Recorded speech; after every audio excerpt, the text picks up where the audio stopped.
Hello friends, আজকে আমরা দেখব কি করে কুকয়েনে আমরা ট্রেডিং করতে পারি।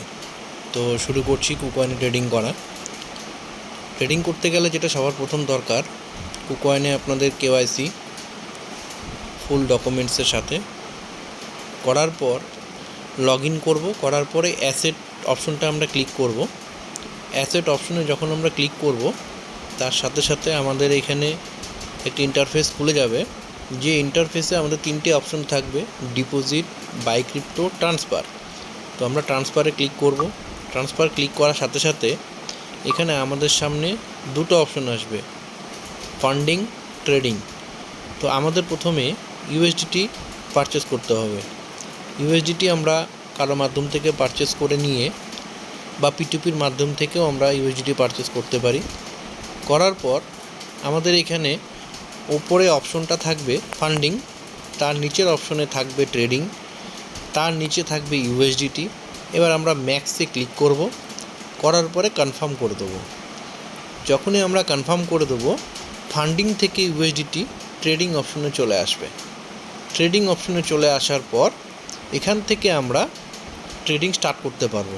এর জন্য নিচে দেখবেন ট্রেডিং বলে ট্রেড বলে একটা অপশন আছে। সেই ট্রেড অপশনটাতে আমরা ক্লিক করব। ট্রেড অপশনটায় ক্লিক করে অথবা মার্কেটে গিয়েও আমরা সেটা করতে পারি। তো আমি এখানে ট্রেড অপশনে গিয়ে ইজি প্রসেসে কি করে ট্রেড স্টার্ট করতে পারি সেটা আপনাদেরকে দেখাচ্ছি। তো ট্রেডে যখনই আমরা ক্লিক করব, করার সাথে সাথে আমাদের এখানে একটি ইন্টারফেস খুলে যাবে। সেখানে ইউএসডিটি পেয়ারে আমরা কারেন্সিকে ট্রেড করতে পারবো। এখানে অলরেডি বানানা ইউএসডিটিতে সেট আপ করা আছে, বানানা ইউএসডিটি। তো এবার এখান থেকে আমরা যে কারেন্সিটাকে ট্রেড করব সেই কারেন্সিটা সিলেক্ট করে নেব। এবার বানানার এই জায়গাটা আমরা যদি টাচ করি, এবার আমরা ধরে নিন এডিএকে ট্রেড করব, কার্ডানো এডিএ। তাহলে আমরা কি করব, ইউএসডি অপশনটায় ক্লিক করার পর এখানে আমরা এডিএ সার্চ করব, এডিএ ইউএসডিটি। উপরেই দেখুন এডিএ ইউএসডিটি রয়েছে। সেই এডিএ ইউএসডিটি আমরা ক্লিক করব। করার সাথে সাথে এডিএ ইউএসডিটি পেয়ারে আমরা এডিএটাকে বাই করতে পারবো। এবারে আমরা এডিএ ইউএসডিটির ইন্টারফেস খুলে গেল। এখানে দুটো অপশন আছে, একটা হচ্ছে বাই আর একটা হচ্ছে সেল। এই এডিএ ইউএসডিটির পেয়ার যখনই দেখতে পাবো, সেখানে বাই এবং সেলের অপশনটা আমাদের চোখের সামনে চলে এসেছে। এবারে এখানে 0.3512 ইউএসডিটি, এটা হচ্ছে লাইভ প্রাইস। আর আপার সেগমেন্টে দেখুন রেড কালারে যেটা রয়েছে সেটা হচ্ছে সেলিং প্রেশার।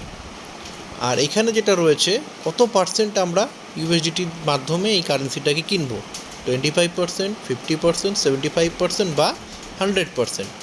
তারপর আমরা বাই এডিএতে ক্লিক করব।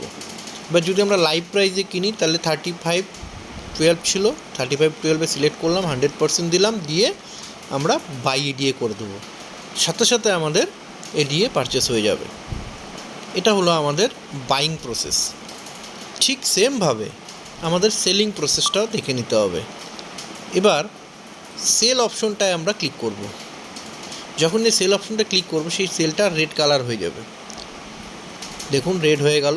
এবার আমরা সেম একই প্রসেসে লাইভ রেট 3513, 0.3513 হচ্ছে লাইভ রেট। এই লাইভ রেটে ক্লিক করলাম। বা আমরা যদি মনে করি সেল রেট লাগাবো, ওপর সেগমেন্টে সেল রেট লাগানো আছে, এর আদার্স কাস্টমাররা এগুলো সেল রেট লাগিয়ে রেখেছে, সেখানে আমরা সেল রেটের যে কোনো একটা অপশন লাগিয়েও রেখে দিতে পারি। বা লাইভ রেটে বিক্রি করলে লাইভ রেটে ক্লিক করব, 0.3513 দিয়ে এবার কত পার্সেন্ট সেল করব, সেই তত পার্সেন্ট এখানে আমরা চুজ করব। সেটা 25%, 50%, 75% বা 100%। নিচেরগুলো গ্রিন আছে, মানে হচ্ছে এটা বাইং, আর আপার সেগমেন্টে হচ্ছে সেলিং। এবার আমরা এই লাইভ রেটে ক্লিক করলাম। করার সাথে সাথে দেখুন 12 ছিল 13 হয়ে গেল, 3513 হয়ে গেল। সাথে সাথে আমরা এবার কত পার্সেন্টে সেল করব। যদি আপনি 50% সেল করতে চান তাহলে 50% করে সেল এডিএতে ক্লিক করবেন। যদি আপনি 100% সেল করতে চান তাহলে আপনি সেল এডিএ করবেন। যদি আপনি 25% করতে চান তাহলে সেল এডিএতে ক্লিক করবেন। সিম্পলভাবে আপনারা যদি যখনই এডিএতে সেল মারবেন সাথে সাথে আপনাদের রেটটা সিলেকশন হয়ে যাবে এবং আপনাদের কারেন্সি সেল হয়ে যাবে।